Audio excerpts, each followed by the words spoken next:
Bien. Bueno, empezamos entonces. Sí, empecemos. Bueno, ponlo a grabar vos porque ¿Está grabando? Ok, Sí, no. creo que está grabando. Bueno, bienvenidos a todos a una nueva edición del Seminario de Probabilidades de Chile. Hoy tengo el placer de presentarles a Gregorio Moreno, que es profesor de la facultad, que nos va a contar sobre polímeros dirigidos en ambientes aleatorios a valores complejos. Bien, muchas gracias por la invitación. Este es un trabajo en colaboración con Leonardo Medina, que está acá, que es estudiante de magíster de la facultad. Entonces, es un trabajo que está basado sobre unos artículos de Derrida. El primer artículo es un artículo de física de Cook y Derrida, en el que introduce el modelo del que voy a hablar hoy día, en el contexto de productos de grandes matrices aleatorias. Pues en ese trabajo realizan algunas predicciones sobre el diagrama de fase del modelo que después demostraron matemáticamente en un artículo de Derrida, Evans y Speck. Entonces la historia de este problema es que, bueno, estaba postulando a Fommersit y ese, navegando aleatoriamente por el sitio de Derrida, que siempre una fuente de inspiración, me topé con esto. Y se lo comenté a Francisco Metz y quedamos en que íbamos a hacer estas cosas, pero lamentablemente, bueno, no se pudo. Después el problema que le propuse a Leonardo, entonces lo que queríamos hacer primero era hacer como una limpieza de este artículo que, si bien es matemáticamente riguroso, es como difícil de entender de qué se trata. Entonces hicimos eso y además logramos extender los resultados de Derrida, Evans y Speer, logramos generalizar un poco y obtener resultados más finos bajo cierta hipótesis adicional. Entonces lo que quiero hacer es, primero, de algunas motivaciones. Si bien el modelo fue introducido en el contexto de producto de matrices aleatorias, también hay motivaciones que provienen del modelo de Anderson. Entonces en esta primera parte voy a hablar del modelo de Anderson, después voy a hacer como varias reducciones, va a ser solamente hand waving hasta llegar al modelo del que les voy a hablar. Luego voy a formular los resultados principales y ojalá tener tiempo de dar algunas ideas de demostraciones. Yo no sé, ¿de quién es ese cursor? Porque yo no es. Sí. Oye. Entonces, recordemos lo que es el modelo de Anderson. El modelo de Anderson es un modelo para la dinámica de una partícula en un material con impureza. Entonces, este modelo lo introdujo Anderson en el año 57 para intentar explicar una situación que ya los físicos conocían en la época y que todos conocemos muy bien, que es la siguiente. Si yo tengo un material sin impureza, un reticulado completamente periódico, se comporta típicamente como un conductor, es decir, los electrones pasan soplados, no hay nada que los detenga. Sin embargo, si agregamos algunas impurezas, átomos de otra naturaleza, pueden cambiar las propiedades electrónicas del material. Entonces, bajo ciertas circunstancias, no sé, densidad suficiente de impureza, temperatura adecuada, el material puede convertirse drásticamente en una isla. Entonces estos materiales nos permiten de hecho como ir calibrando las propiedades electrónicas del material en función de algunos parámetros. Y eso lo conocemos todo porque es la base de los semiconductores, la base de los circuitos integrados, digamos, no estaríamos haciendo nada de lo que estamos haciendo ahora si no hubiese esa tecnología. Entonces, esto en un contexto de mecánica cuántica, por lo tanto tenemos que renunciar a la idea de que los electrones tienen una posición determinada. El estado del sistema está dado por una función de onda. ¿De qué se trata? Ahora puedo hablar de la probabilidad de encontrar el electrón en algún subconjunto A del espacio en tiempo t, hacer la integral del cuadrado del módulo de esta función de onda, que ya vamos a ver de dónde viene. Entonces, la dicotomía acá es ver, bueno, qué pinta tiene este módulo del cuadrado. Y hay dos posibilidades. Estados extendidos, que correspondería a un material conductor, que sería lo siguiente. Entonces yo inicio con alguna condición inicial y después, cuando pasa el tiempo, la función de onda se va aplanando. Es decir, que la probabilidad de encontrar el electrón en algún lugar del espacio se vuelve como uniforme o cada vez más plano. Si miro esa probabilidad en una región compacta, lo que va a pasar es que voy a ver que eso decrece a cero. Por el lado opuesto estarían los estados localizados, que son aquellos estados tales que cuando parto con esa condición inicial, después toda la masa de este cuadrado del módulo se va a quedar concentrado, esencialmente concentrado en un compacto. Entonces, la gente que estudia el modelo de Anderson intenta como resolver ese problema, digamos, estar en un estado localizado o en un estado extendido.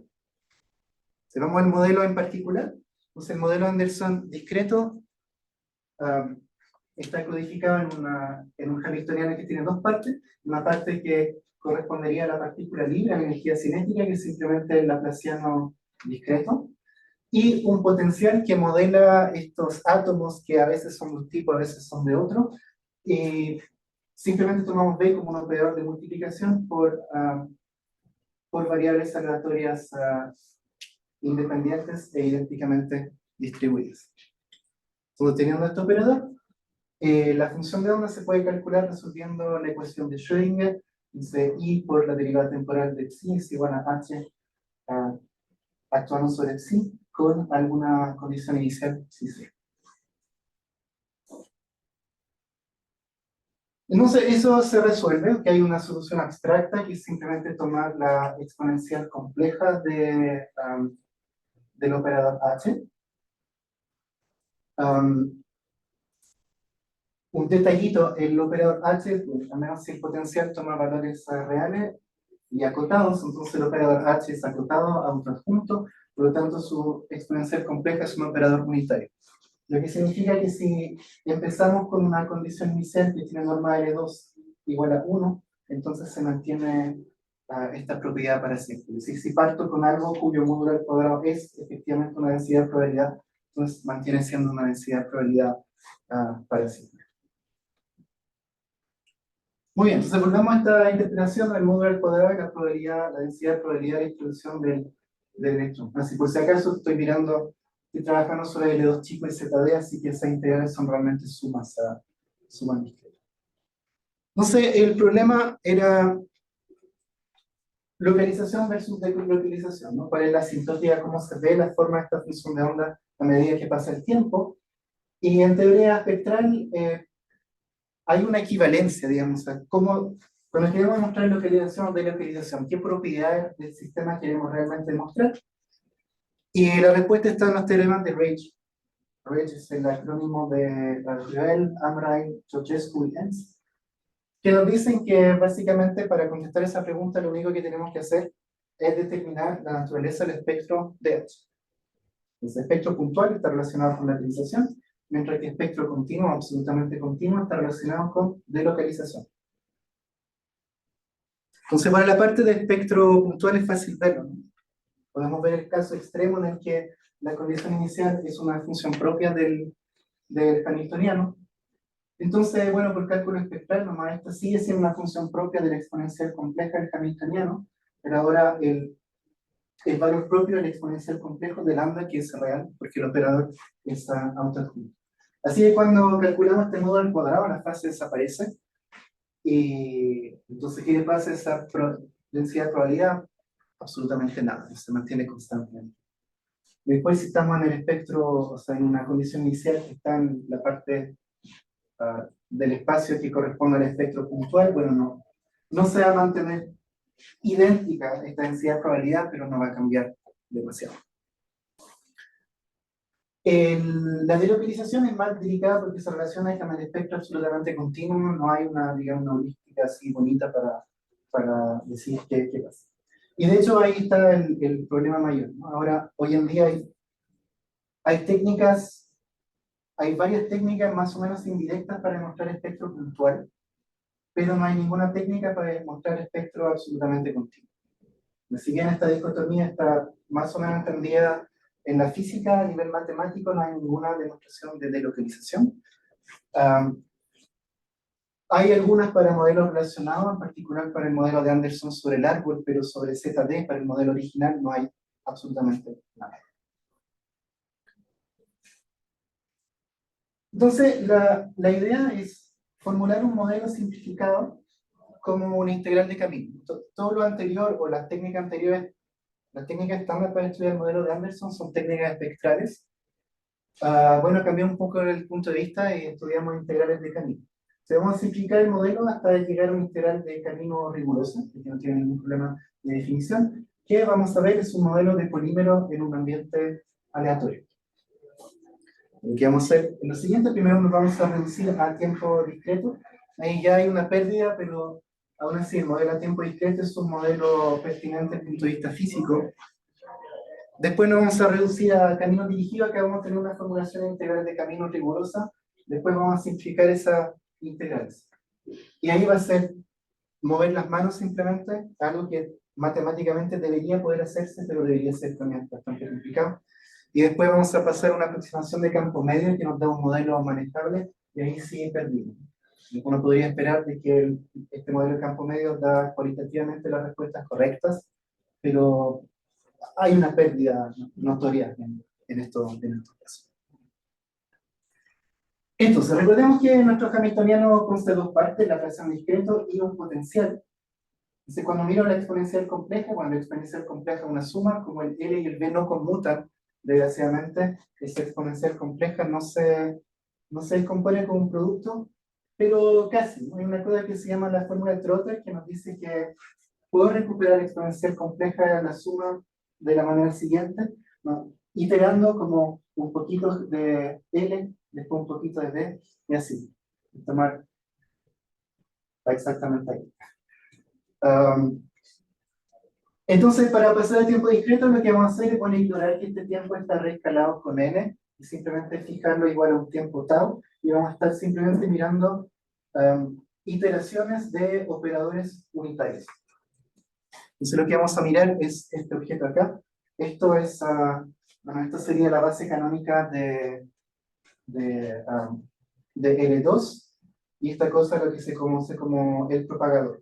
En particular, si yo miro el módulo al cuadrado de esto, me daría la probabilidad de que un electrón originalmente en 0 termina en X cuando es sometido, o cuando su dinámica está gobernada por este producto de operadores unitarios. Entonces esto sigue siendo un modelo físicamente relevante. Esto es lo que se conoce como sistemas cuánticos golpeados. Desde el punto de vista de la ecuación de Schrödinger, sería como corresponde a una hamiltoniano periódico en el tiempo, el periodo tau, y en cada múltiplo de tau el sistema es golpeado por una perturbación singular, ¿no?, que tiene que ver con este potencial. Así que no es realmente el modelo de Anderson, pero es una versión unitaria a tiempo discreto que se conoce como sistemas golpeados. Y hay experimentos para sistemas golpeados, digamos, esto es, es un modelo simplificado, pero no es, sigue teniendo cierto sentido físico. Entonces, veamos los elementos matriz de esta cosa. Entonces, esto sería, el módulo al cuadrado sería la probabilidad de que un electrón que se mueve, bueno, sin potencial, perdón, este es el medio, que está inicialmente en X, termina en Y después de un tiempo tau. Los elementos son bien decentes, de hecho son explícitos, son funciones de Bessel. Esto decae exponencialmente a la distancia de X e Y. Son objetos bien amables. Los elementos de matrices de la exponencial compleja del potencial también son fáciles. El potencial es una matriz diagonal, por lo tanto, si es exponencial compleja también lo es. Los elementos de matrices son, bueno, ahora los omega pequeños son simplemente fase y son ceros fuera de la misma. De modo que podemos calcular los elementos de matrices de esta iteración. Desde el punto de vista del propagador, se reduce a esta fórmula de acá, que tiene una estructura bastante interesante. Entonces, esta suma es una suma sobre todos los caminos discretos, todos los caminos en ZD que van de 0 hasta X. Y en la suma hay dos partes. Hay una parte que corresponde solamente al modelo libre, ¿no? Una parte que no ve en el potencial B, que me toma las amplitudes de salto. El módulo al cuadrado de esta cosa da la probabilidad de saltar de XJ a XJ-1 en una evolución libre sobre un intervalo de tiempo tau. Y en cada etapa intermedia, en cada saltito, el modelo o la partícula recolecta una fase que es proporcional a tau. ¿Vale? Entonces, ¿por qué digo integral de camino? Porque tiene exactamente la misma estructura que una integral de Feynman. ¿Sí? La integral de Feynman se define como un límite de cosas de este tipo. Entonces hay que pensar que ahora estamos discretizando un camino continuo. Acá tenemos una discretización del cuadrado de la derivada temporal, y acá tenemos una suma de Riemann del potencial a lo largo de la trayectoria. Entonces, bueno, esto es bastante problemático. El límite existe, es simplemente fórmula de Trotter, pero ya lo que hay en la exponencial es y por cosas reales. Digamos que esto no es una integral de Lebesgue, se puede interpretar como integral oscilatoria. Pero lo que hay que recordar es que hay una fase que proviene solamente de los saltos de la partícula y otra fase que proviene del potencial. Y acá tenemos lo mismo, tenemos una parte que corresponde solamente a los saltos de la partícula sin potencial y algo que es también una integral discreta del potencial a lo largo de la trayectoria.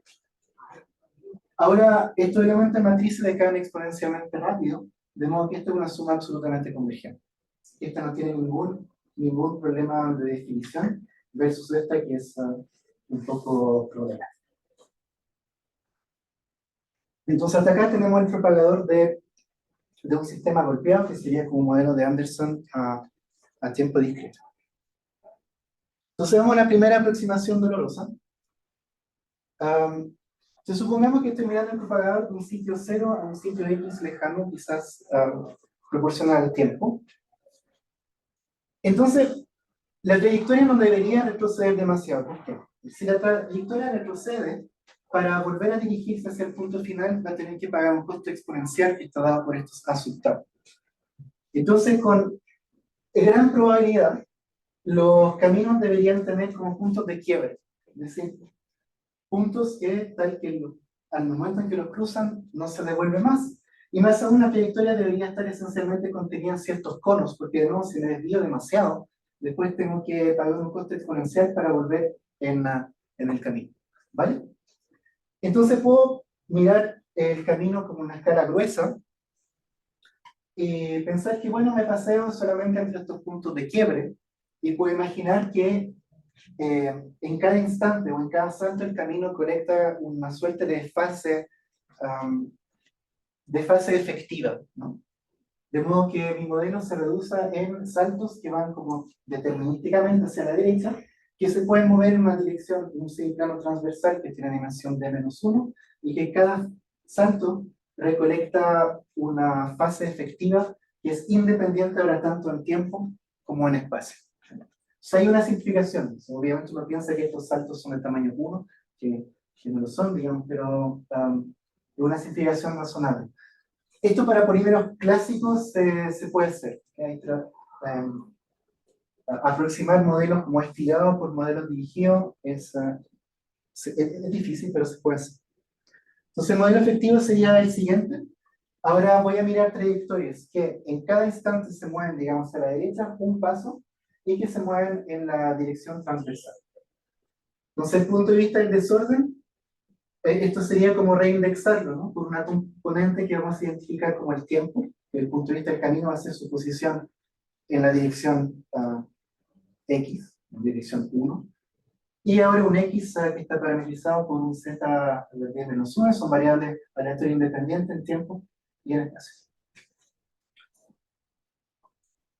Y entonces ahora consideramos tuplas que toman valores en Z de menos 1, y de nuevo tenemos una contribución que proviene solamente de los saltos. Aquí podríamos pensar que un lacranciano en una dimensión menos. Y ahora tenemos de nuevo, todo lo que depende del ambiente, del potencial, que ahora reindexamos en función del tiempo y del espacio. Entonces, ¿por qué esto es una simplificación? Antes teníamos esto sin el J. Bueno, si miramos este peso para caminos distintos, las correlaciones van a estar dadas básicamente por las intersecciones de las dos marchas. Y es un objeto complicado. En cambio, si los caminos son dirigidos, bueno, de partida un camino nunca se reintersecta a sí mismo, porque siempre avanza determinísticamente en una región. Pero a ver si tomamos dos caminos distintos, si se intersectan, necesariamente se intersectan en un instante de tiempo. De modo que las correlaciones de estos pesos se van a simplificar significativamente. Significativamente, pero siguen siendo complicadas. Entonces vamos a nuestro último paso de simplificación, que es lo que Derrida llama un modelo de campo medio, y consiste en simplificar aún más la estructura de correlación de los caminos. Sí, entonces, esto sigue siendo el propagador de un modelo concreto. Ahora la única diferencia es que estos golpes de potenciales, en vez de tomar siempre el mismo potencial, vamos a tomar potenciales indexados por el tiempo, que son I y D. O sea, todavía tiene interpretación como sistema golpeado, salvo que en cada instante de tiempo se golpea por algo que es independiente de lo que ocurrió en el tiempo anterior. Entonces lo que vamos a hacer ahora es considerar caminos sobre el árbol. Entonces ahora mis caminos van a ser caminos que parten de una raíz y van bajando en cada instante de tiempo de una generación y que se mueven solamente a los hijos del sitio anterior. Entonces ahora mi ambiente va a estar indexado simplemente por los sitios del árbol y esta estructura dirigida va a estar completamente codificada en los caminos, que no retroceden. Ahora si estoy acá, bueno, es completamente equivalente en saltar a cualquiera de los hijos, de modo que no tiene ningún sentido poner fases distintas.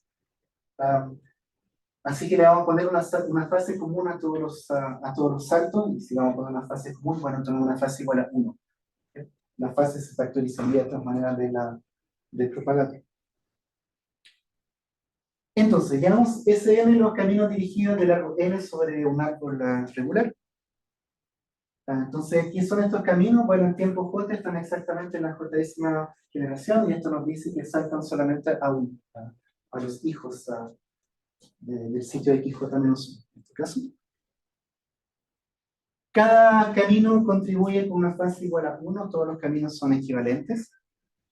Y tengo un ambiente entonces indexado por el árbol, y el propagador se ve de esta forma. Ahora, como todas las fases son iguales a 1, perdemos, o ya no está esta cosa que dependía del elemento de matrices de la exponencial de Laplaciano, y nos quedamos solamente con la contribución del potencial aleatorio.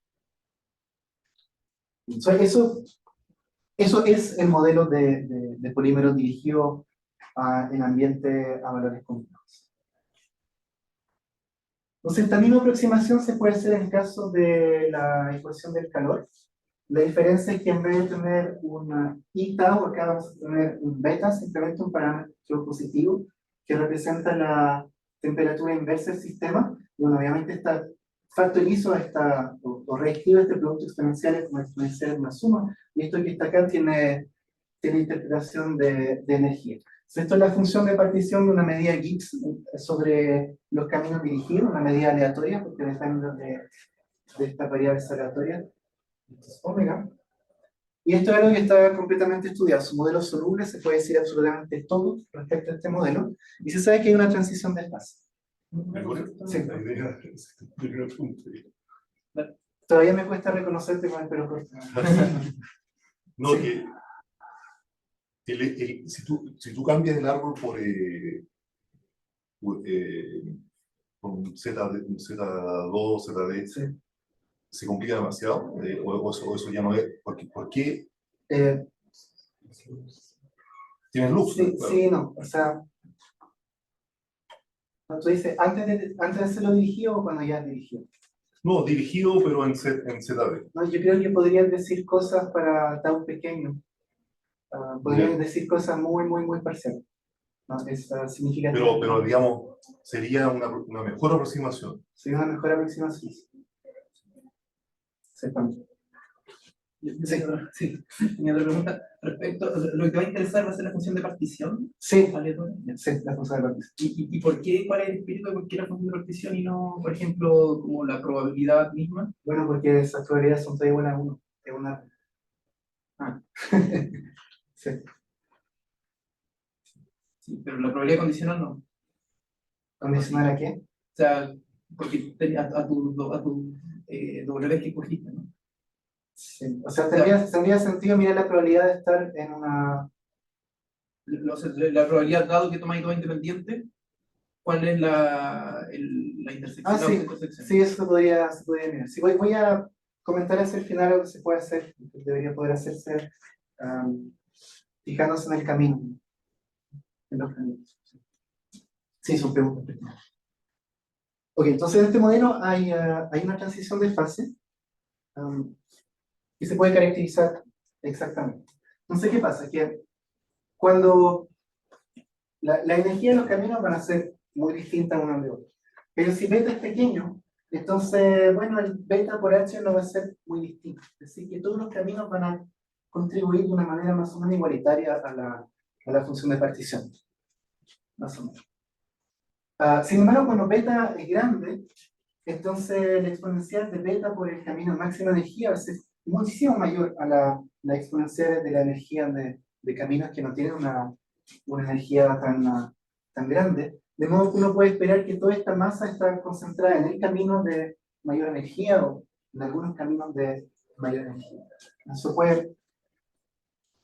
Uno puede calcular la energía libre, que sería el límite de esta cosa. Entonces, en esta zona donde beta es pequeña, que se llama zona de desorden débil, donde se puede calcular exactamente, y energía libre es lo mismo que uno obtendría si pone acá una esperanza con respecto a las ondas. Sin embargo, si beta es grande, entonces pasa algo drásticamente distinto, que la asintótica de energía libre es la misma que la asintótica del camino de máxima energía. Entonces lo que pasa, y eso lo voy a hablar con más detalle después, que cuando beta crece, en realidad lo que va pasando es que realmente la masa de Z se va concentrando en una cantidad cada vez menor de caminos, hasta llegar a un caso extremo donde es un camino que se lleva toda la energía. Desde el punto de vista de la medida de polímeros, también va a pasar lo mismo. A beta pequeño, el polímero se va a esparcir sobre gran parte del árbol, mientras que cuando beta es grande se va a realmente concentrar en torno a un maximizador. Ok, entonces el modelo de primer artículo de Cook y de vida es el siguiente. Entonces, si llegamos hasta acá, es en la ecuación del calor, los polímeros de la transparencia anterior, y si miramos solamente eso, es la simplificación del modelo de Anderson, y miraron una situación mezclada. Entonces, miraron el caso de gaussianas. En el caso de gaussianas se puede calcular todo de manera muy explícita. Y ahora hay tres fases. Si beta y gamma son pequeños, tenemos de nuevo una fase que llama de utilización, pero que es de desorden del, digamos, la asintótica de 1 sobre L logaritmo natural del módulo de esto, es lo mismo que si pusiera una esperanza dentro del logaritmo. Un régimen perturbativo, por así decirlo. Para beta grande, hay de nuevo una localización sobre el camino con máxima energía, independientemente de lo que está pasando con la gamma. Entonces, ¿cuál es la idea? Que cuando uno enciende gamma acá, esas fases van a producir cancelaciones, podrían producir cancelaciones, que van a ser mayores a medida que gamma crece. Entonces lo que va a pasar es que el Zn para gamma igual a 0 va a ser más grande que el Zn para gamma positivo, simplemente por culpa de estas interferencias. Pero si beta es grande, esto ya está concentrado sin la parte imaginaria, ya está concentrado en algo de energía muy grande. Y esto de acá va a cancelar quizá la contribución de algunos de esos caminos de máxima energía, pero hay varios.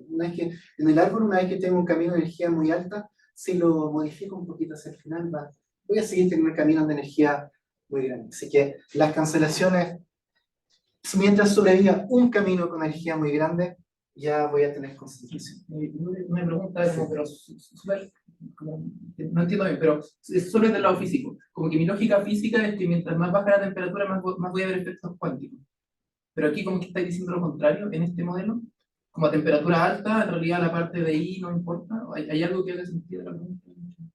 Temperaturas bajas sería beta grande. Beta grande, y ahí esperaría ver efectos cuánticos. Al menos Sí, como en la vida real. los va a ver, pero no a nivel de la energía libre. Okay. A energía, lo que yo sospecho es que cuando tú miras dónde está concentrada la medida polímero, ahí sí vaya a perder. Pero eso no se ve desde el punto de vista de energía. Tienes que hacer una análisis. Y la fase interesante es la que ocurre con beta moderado y gamma grande, que ahí va a haber otro efecto que uno podría esperar que es de localización, pero que está producido por interferencia. Entonces, me sitúo en un beta, tal que el modelo con gamma pequeña, con gamma igual 0, está en la zona de Soden-Bell, y después miro el efecto de las interferencias, y nos va a producir una nueva región que no puedo encontrar en los polímeros clásicos, en el que es una suerte de desorden fuerte, pero que está producido solamente por la fase de la teoría. No tiene ningún papel, digamos, en beta. Y la pregunta natural sería, bueno, ¿corresponde a la localización de Anderson?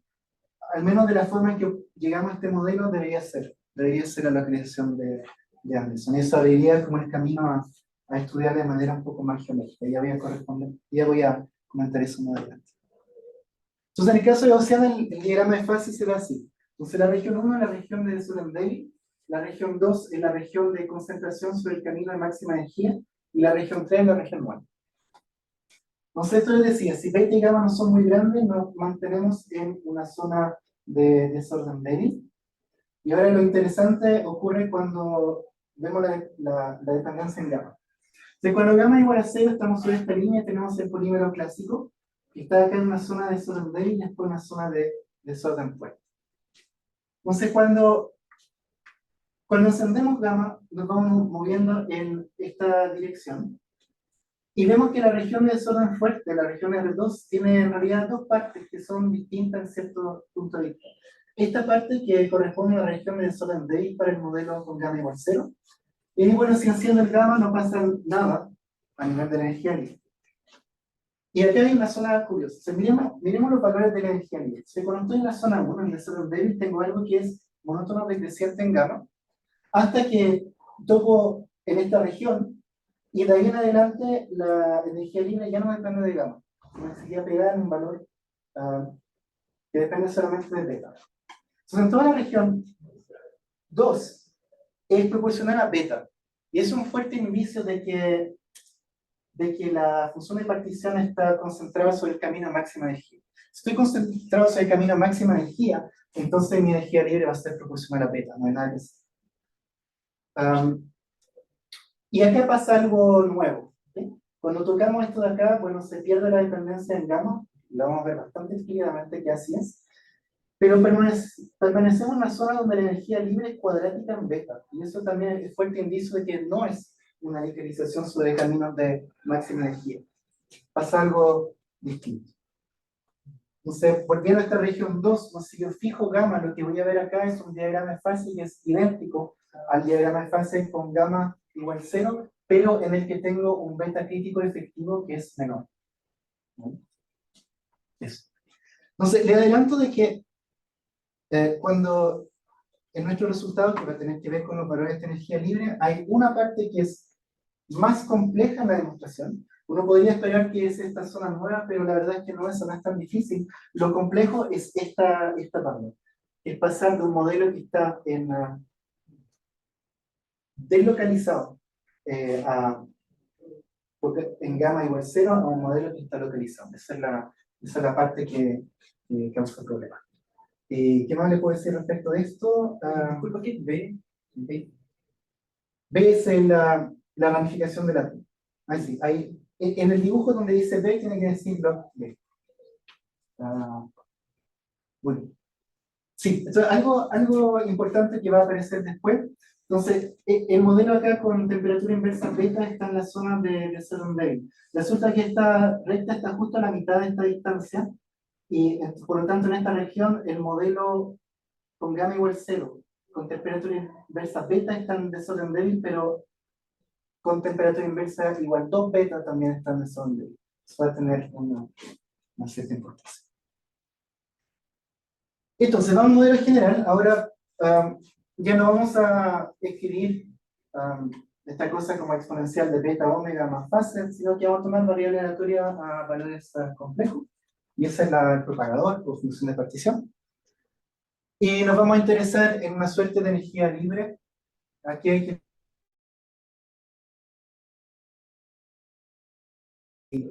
Si no hay módulo.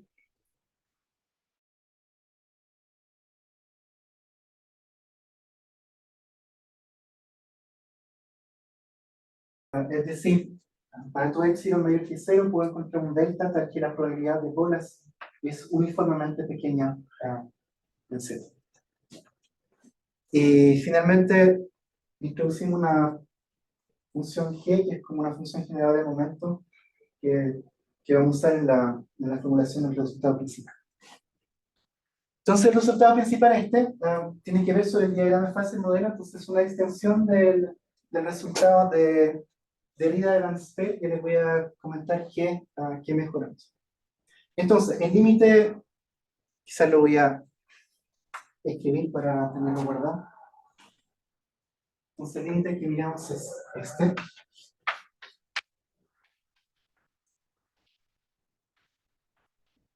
Ese es un límite que existe en probabilidad.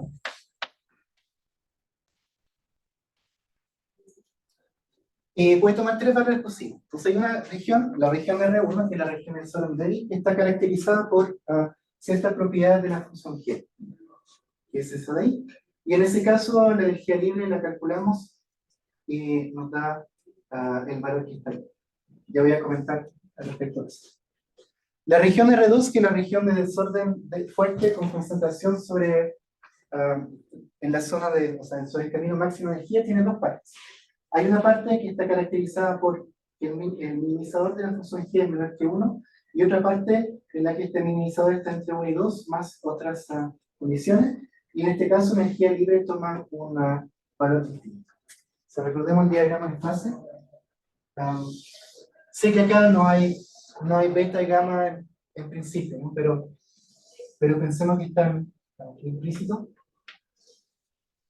Entonces la región de alfa 1000 menor que 1 correspondería a esa zona de ahí arriba. O sea, es una zona donde el polímero con gamma igual 0 está localizado, y la otra zona, que es la zona problemática, sería como en toda esta banda. Y la región R3 está dada por otras condiciones sobre la función G, que son esa ley. Bien, entonces es un límite en probabilidad. Y además sabemos que el límite es casi seguro en la región R1 y en la región R2, que corresponde a esta parte de aquí arriba. Entonces, Derrida y coautores demostraron este teorema solamente tienen una convergencia en probabilidad, o sea, no logran identificar, darse cuenta de que la convergencia es casi segura en cierta parte del diagrama de fase. Una cosa técnica, digamos, acá tenemos demostraciones distintas que nos dan la convergencia casi segura. Y lo otro es que ellos siempre suponen que los radios y las fases son independientes. Es decir, suponen que el módulo xi es independiente de xi dividido por su módulo. Que cuando escribimos xi como este exponencial con omega y teta, equivale a decir que el omega y teta son independientes. Si nosotros logramos borrar esa hipótesis de casi todo el diagrama de fase, salvo en esta banda de acá, que es como natural. O sea, nosotros pensamos que no es una cosa técnica, no es por torpe, sino que realmente acá ocurre una transición muy rara. Es decir, el modelo con gamma igual 0 está delocalizado y de alguna manera se termina localizando sobre el camino de máxima energía. Entonces realmente tiene que haber algo sutil pasando, que si la fase y los radios están demasiado correlacionados, no debería poder encontrar un ejemplo donde simplemente no se produce la transición. Entonces, logramos remover la hipótesis de independencia de casi todo el diagrama de fases, salvo de la zona problemática donde pensamos que no es un asunto técnico, realmente es una hipótesis, se necesita algún tipo de hipótesis de independencia. Entonces, algunas observaciones en la región de R1, como le adelantaba, la energía libre es la misma que obtendría si tomo la esperanza dentro del logaritmo, que es algo típico cuando uno estudia procesos estocásticos en ambientes desordenados. Digamos, uno define básicamente la región de Soranderi como aquella donde se produce esa identidad. En la región R2 y R3 pasa algo curioso, que es que la energía libre corresponde a la energía libre de un polímero en ambiente real, con pesos positivos, donde los pesos están dados por el módulo al cuadrado de la xi. Y de hecho ahí uno ve que ya no va a depender de gamma. porque cuando calculo el módulo, el gamma desaparece. Sí, curiosamente, la energía libre acá es la energía libre de un polímero clásico en temperatura inversa 2 beta. ¿Sí me entiende? Entonces, además, en la región 3, como este polímero con temperatura inversa 2 beta está en la región de Soden-Levy, también puedo poner una esperanza ahí dentro del algoritmo y obtengo la misma energía libre. Entonces, nuestro segundo resultado nos dice que si ponemos ciertas condiciones adicionales sobre el ambiente, entonces el límite es casi seguro en todo el diagrama de fase. Y las condiciones son como especificar un poco más, dar un poco más de control sobre la regularidad de la distribución. Entonces, si la probabilidad de bola está uniformemente acotada por una potencia del radio, decimos que la ley P0 está regular. Puede parecer un poco forzado, pero en la literatura del modelo de Anderson, la estado regularidad es una condición muy común para hacer funcionar las técnicas que se usan en esos modelos. Sí. En ZD tú, para dimensiones mayores o iguales que 3, ¿esperarías? Esperaría el mismo diagrama. Ya. Sí. Pero bueno, lo más que yo podría apuntar, yo creo, en un primer momento, es decir que para beta y gamma pequeño ocurre algo, para beta grande ocurre algo y para gamma grande ocurre algo. Vamos a ver si va a ser exactamente eso. Obtener monotonía en el diagrama de fase, yo creo que es difícil, porque para los modelos clásicos obtienes la monotonía del diagrama de fase a partir de la monotonía del modelo. Argumentos tipo FKG, cosas así, que acá pierdes, ¿no? Con la fase no tiene ningún tipo de monotonía. Entonces yo creo que se puede identificar las tres regiones, pero de ahí a decir que hay transición hacia limpia puede ser difícil. Uno esperaría que es verdad en dimensión grande, pero... Entonces, ¿tengo tiempo de dar alguna idea de demostración? Entonces vamos a la región de Soden-Levy. Entonces, esto estándar en polímeros, si mira la función de partición dividida por su esperanza, es una martingala. Una martingala donde la filtración es simplemente, bueno, Fn sería la filtración generada por todas las variables aleatorias hasta generación n de la. Es fácil ver que es una martingala. Y resulta que en la región de R1, que está dada por ciertas condiciones sobre esta función g, uno puede demostrar que existe un eta mayor que 1, tal que la esperanza del módulo de la martingala n está uniformemente acotada. Entonces eso nos dice que la martingala es uniformemente integrable, por lo tanto converge. Ahora, acá no se supone nada sobre la ley. El punto es que, para los que vienen después, queremos asegurar de que el límite de esa martingala es casi seguramente distinto de 0, y ahí es donde usamos que la ley tiene que ser continua. ¿Vale? O sea, la convergencia de la martingala es cierta para cualquier tipo de ley, pero que este límite sea distinto de 0 con probabilidad 1, ahí se usa crucialmente que la ley del ambiente es continua. En el caso de polímeros clásicos, eso es un asunto de monotonía, no hay ningún problema, pero acá tenemos que suponer un poco más. Entonces, ¿cómo funciona esto? Bueno, quiero calcular la energía libre, divido por esta esperanza, multiplico por esta esperanza. Ahora lo que está acá es de orden 1 y alejado de 0, así que en el límite va a desaparecer. Mientras que esta esperanza la puedo calcular explícitamente. De esa del logaritmo se cancela y nos queda 0. Esa es toda la demostración en la región de Soden. No sé, ¿dónde? Hay un lugar donde estamos usando crucialmente que estamos sobre el árbol, que es calcular o estimar estos momentos. Ahí usamos fórmulas recursivas que no son tan exactas en R latente. Entonces, para mirar la región R2 y R3, lo que vamos a hacer es mirar el módulo al cuadrado de esta cosa, que son Z es complejo. Entonces, esto sería Z por Z conjugado, que escribo de manera explícita. La conjugación va a entrar simplemente y va a conjugar el ambiente. Entonces, cuando expando el producto de la suma, hay términos de dos tipos. Hay términos que tienen caminos S y S tilde iguales y términos que tienen caminos distintos. Ahora, lo interesante es que cuando junto el xi st con el xi barra st, me produce el módulo al cuadrado de xi. Así que ahí ya no hay fase aleatoria. Las fases aleatorias están completamente dentro de este término. Y si miro esto solamente, es la función de partición de un polímero con pesos positivos.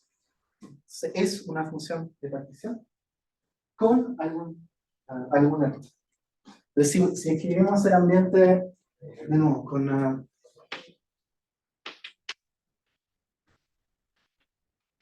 beta y gamma, ¿qué nos queda? Nos queda una función de partición a temperatura inversa 2 beta, y después algo acá que incluye fases. Entonces uno puede ver por qué en la región R2 y R3 la función de partición, o sea, la energía libre, corresponde a la mitad de la energía libre de este polímero con temperatura inversa 2 beta. Porque va a haber una competencia entre este término y este término cruzado.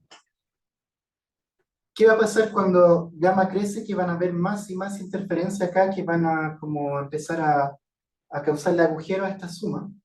Y en algún momento cuando gamma sea suficientemente grande, todo este término cruzado va a ser de orden menor que esta función de partición de acá. Y por lo tanto, asintóticamente solamente nos vamos a quedar con esto de aquí. ¿Vale? Esa es la idea heurística de por qué obtenemos un valor que corresponde a la energía libre de un polímero completamente clásico. Entonces hay que apañársela para convencerse o demostrar que para gamma suficientemente grande, esto de acá es de orden menor que esto de aquí. Y la demostración, al menos la idea general, es bien sencilla. Lo único que tenemos que hacer es encontrar una sigma álgebra G, definir un WN que es la esperanza condicional del módulo al cuadrado dado G, y hacerlo de tal modo que cuando yo miro la energía libre del modelo WN, obtengo la energía libre que yo espero para el modelo. Pero el WN tiene que ser tal que, acá, perdón, esta es mayor que 1, tal que la esperanza condicional del cociente de mi modelo de verdad y el modelo WN esté uniformemente acotada. Si yo logro encontrar estas dos cosas, entonces se demuestra el teorema con argumentos bastante estándar. Entonces, esta cota de acá nos dice que el Zn nunca es muchísimo más grande que el Wn. Y eso me da una cota superior simplemente por un Borel-Cantelli. Esto de acá va a estar, para L grande va a estar acotado, no sé, por N cuadrado. Entonces, cuando miro el sub de lo que me interesa, está acotado por el sub del modelo con Wn, que de hecho converge. Sí, asumimos que converge casi seguramente. Entonces, esa es la cota superior. La cota inferior es más trabajosa. Y acá interviene socialmente la forma del WN. Es fundamental que el WN sea una esperanza de lo que hay arriba. Y acá usamos la desigualdad de Pauli-Sigmund, que nos dice que si la esperanza de estos coeficientes está acotada, entonces hay una probabilidad no nula de que Zn tome valores por encima de su esperanza, o un medio de la esperanza, o teta por la esperanza, digamos. Algún factorcito acá que llamamos E a la vez. Entonces, esto implica que tengo una cota de este tipo uniforme en E. En principio sería con la esperanza condicional, de hecho más fuerte, pero volvemos a integrar, como la cota es uniforme también en la dependencia, obtenemos eso acá. Vale, entonces eso nos dice que, y es uniforme en C también, el C lo puedo tomar tan pequeño como yo quiera en este plano. Entonces nos dice que la probabilidad de aquello cuya asintótica nos interesa, que sea menor que aquello cuya asintótica conocemos, es pequeña, pero no tan pequeña. ¿Okay? Menor que un P que a priori puede ser un medio, son 99 centésimos. Entonces, como yo ya sé que el WN, pues 1 sobre n log del WN converge lo que quiera, bueno, yo tomando n grande puedo cambiar eso por el límite tentativo, pagando el precio de un C adicional. Y acá viene el lema clave, que me dice que si yo tengo esto para un P menor que 1, entonces para n muy grande tengo eso para un P tan pequeño como yo. Entonces, si tengo esta estimada para n grande, entonces para n posiblemente más grande, voy a poder tener esta estimada con un epsilon tan pequeño como yo quiera, y eso da la convergencia en probabilidad. ¿Vale? Y bajo la condición tau uno puede refinar este procedimiento y encontrar como cotas sumables, por así decirlo, que nos permiten obtener la cota inferior casi segura a través de Borel-Cantor. Entonces, eso es el esquema. Entonces, en la región R3, la sigma álgebra G, la sigma álgebra trivial, tomamos Wn simplemente como la esperanza de ese Zn. En la región de R2, bueno, en esta parte de aquí arriba es fácil, ni siquiera necesitamos este argumento. Y en esta parte lo que hay que hacer es promediar con respecto a las fases, a los tetas. Entonces, recuerden esta descomposición en la que teníamos un término que no depende de las fases y un término cruzado. Cuando calculemos la esperanza con respecto a las fases, bueno, a este no le hace absolutamente nada, y acá nos da una función que es obviamente positiva y obviamente decreciente en gamma. ¿Sí? Entonces ahí tenemos monotérmico. Entonces, ¿qué pasa? Que uno puede demostrar de que si el Wn tiene una energía libre, entonces el Zn también la tiene y son idénticas. Y ahora hay que calcular el valor. Entonces eso nos dice que el Wn tiene una energía libre conocida en la región R1, con el gamma es pequeño. Y la energía libre de este modelo de polímero nos da una cota inferior, simplemente porque esto de acá es positivo. Entonces, cuando haciendo el gamma, vamos a ver que la energía libre de esto de acá decrece, hasta llegar al borde del diagrama fácil. ¿Y qué va a tomar? Ahí yo conozco el valor de energía libre, que es la energía libre de este modelo. Entonces, básicamente, tengo energía libre de ese modelo con psi cuadrado, que es una cota inferior en todo el diagrama.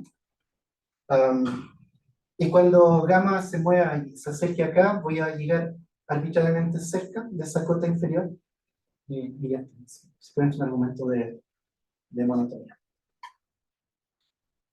Entonces, la cosa es el lema clave. Les voy a dar una idea de demostración. Bueno, y esta es una idea de Rida y sus coautores. Esto es un argumento que reemplaza los argumentos de su aditividad en los polímeros clásicos. Entonces, la hipótesis es esa. Pero supongamos que yo sé que para n grande la probabilidad de que el logaritmo Zn sea menor o igual que un valor f es estrictamente menos que 1. Entonces vamos a mirar qué podemos decir de la misma probabilidad, pero para n más 1. Entonces descomponemos la función de partición. Entonces podemos descomponer toda esta suma de acuerdo al primer salto. Entonces salto a algún hijo, algún sitio del árbol de generación 1, y después como todo el resto de la contribución de los caminos que saltaron a X van a contribuir con una función de partición sobre caminos de largo n, pero en vez de estar basada en la raíz, están basadas en el sitio X. Y acá hay un montón de dependencias que no tendríamos sobre ZT. Bueno, los xi son independientes entre sí, los ZL son independientes de xi, son independientes entre ellas, un montón de independencias. ¿Sale? Entonces lo que hacemos, vamos a extraer el maximizador del módulo de estas cosas. Llamamos Zn estrella, y acá el AN es simplemente el cociente de esta cosa de acá por el módulo del Zn estrella. Entonces, esto es un máximo de módulo de función de partición, y esto de acá es una combinación lineal de variables aleatorias que tienen ley absolutamente continua. Entonces ahora miremos la probabilidad de que log Zn más 1 sea menor que f menos un delta que después tenemos que afinar. Entonces bueno, descomponemos esto en dos partes. Ahora, esto es básicamente la probabilidad de que todas estas ZNX cumplan con esta propiedad. Y son todas independientes. Entonces uso mi hipótesis, la Zn tiene la misma ley que todas las ZNX. Estamos mirando en el fondo este evento, pero replicado b veces de manera independiente y recuperamos p a la vez. Y acá, si yo me fijo cualquier nu, puedo encontrar un delta suficientemente grande, tal que la continuidad uniforme de la ley me dice que esta probabilidad es menor que 1. Vamos un paso más. Es un paso más, misma descomposición, ahora pongo un 2 delta. Y reparto esto entre un AN y un Z estrella n más 1, que es un máximo de Z n más 1 X. Para cada uno de ellos tengo la estimada de antes, entonces la tengo acá a la P, perdón, y aparece un nu por el primer término. Entonces la cosa es que si elijo nu suficientemente pequeño y si itero una cantidad suficiente de veces, esto de acá se puede hacer tan pequeño como quiera. Y ahí. Ok. Entonces, un último comentario contestando estas preguntas de que, bueno, ¿qué se puede decir sobre la localización del camino? Pensemos que estamos en el modelo con gamma igual 0, y hay un resultado muy lindo de Morter y Ortiz que cuantifica la localización, incluso en la zona de delocalización, por así decirlo. Entonces, ya sabemos que para beta sobre beta crítico hay concentración sobre un solo camino. Es decir, un solo camino basta para darme todo el valor de la energía libre. ¿Y qué pasará acá? Bueno, si saco algunos caminos, que equivale a como sacar algunos puntos finales, ¿no? Como a mirar un subárbol. Bueno, si saco unos pocos, voy a terminar con la misma energía libre. Si saco demasiados, voy a terminar con algo que es menor. Bueno, Mortex y Ortiz logran encontrar exactamente el subárbol mínimo, tal que cuando restringo la suma de caminos a este subárbol, sigo teniendo la energía libre correcta. Entonces, lo que hicieron en realidad es cuantificar la razón de crecimiento de este árbol mínimo. Y es estrictamente menor que la razón de crecimiento del árbol total. Y es una función completamente explícita que decrece hasta llegar a cero. ¿Okay? Y algo que nos gustaría hacer, que es bastante natural, es ver, bueno, qué podemos decir cuando encendemos el gamma. Como sabemos que acá la energía libre decrece monótonamente, entonces es tentador pensar que ese subárbol minimal es cada vez más pequeño a medida que gamma crece, hasta llegar a un crecimiento cero en la frontera entre la región R1 y la región de localización sobre el camino máximo de energía. Y ahí eso fortalecería la idea de que cuando gamma está fijo, en realidad es lo mismo que mirar un polímero real, pero con un beta crítico efectivo más pequeño. Y acá la parte realmente interesante sería ver qué pasa cuando cruzamos hacia la región de R3. Porque ahí sabemos que por la forma de función de partición no es una concentración sobre un solo camino, hay más. Pero ¿qué son esos caminos? O sea, ¿qué se puede decir sobre los subárboles mínimos en esta región? Y yo creo que ahí es la pregunta, creo, más interesante respecto del modelo, porque si creemos que tiene que ver con la localización de Anderson, daría una visión un poco más geométrica de esta localización por interferencia. Bueno, eso sería, muchas gracias, les dejo las referencias.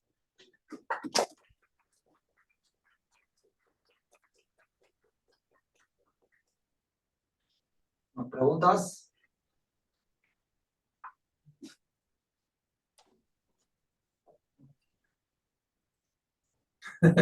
¿Cómo están? A ver, yo. Bueno, ¿Sabes qué? Es una pregunta, comentario. Yo creo que es más comentario que pregunta. Pero la transición de fase que tienes es exactamente la misma que está para la exponencial imaginaria del Gaussian free field. exacto. Y tiene sentido porque es un Las proceso correlaciones no de correlacionado. similar.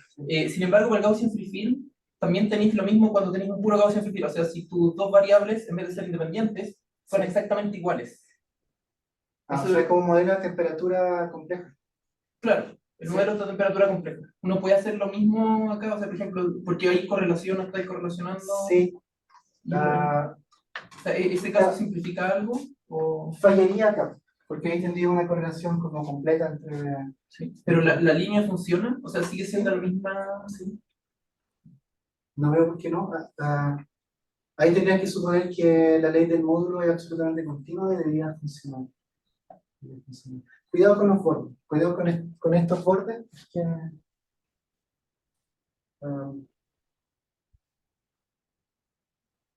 cuando gamma igual 0 ya Se necesita realmente una ley continua. Si gamma igual cero, necesita que los radios sean continuos y viceversa. Sí, yo creo que sí. Y de alguna manera uno también puede generar un caos multiplicativo en tu borde del arco. Sí. Ah, sí, claro, yo lo vería como una medida con signo, o sea, una medida de valores complejos sobre el intervalo. Entonces, no sería exactamente una medida, porque eso no va a tener Claro, presión total, sino que es una de hecho, distribución. si ese resultado de Mortel-Ortiz lo puede interpretar como la medida del soporte, la medida Gauss del soporte de esta cascada. Sí, yo creo que sería una forma de estudiar el modelo de estricto imaginario. Futuro. Yes. ¿Más preguntas? ¿En el chat? ¿Alguien? Hola. Bueno, nos sacamos a Joaquín. Bueno, si no hay más preguntas, entonces aplaudamos de vuelta a Gregorio. Vale, muchas gracias.